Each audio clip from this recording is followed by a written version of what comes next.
Thank you very much, Mr. Speaker. Choices. Every day, we all make choices. A parent chooses how to raise their child. An MLA chooses how best to advocate for our constituents, and the government chooses how to react to the issues of the day.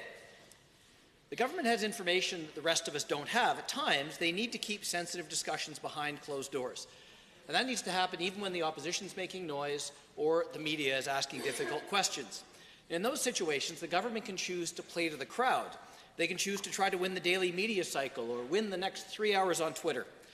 They can choose to govern for the headlines and maybe generate a nice YouTube clip or a meme they can use for fundraising, which is exactly what the NDP have done when it comes to the Kinder Morgan expansion project. They've been caught focusing on politics and the short-term win instead of taking a long-term view. And when Kinder Morgan announced their May 31st deadline to decide whether their expansion project would continue, the government had a choice. They could work quietly to negotiate the best deal for Albertans, or they could go for that headline. To the detriment of our province, they have chosen the latter. They told Kinder Morgan exactly what they would do and how far they would go. When the Premier called the Kinder Morgan expansion too big to fail and said the government was willing to buy the whole thing, they put all of the cards on the table.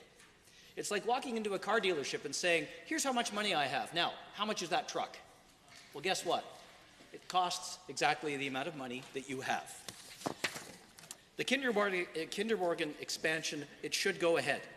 But if Alberta does end up buying a stake or even the whole thing, there is absolutely no chance now that we're going to get the best deal for Albertans. But it didn't have to be this way.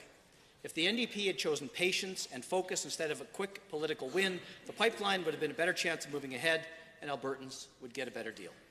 Thank you, Mr. Speaker.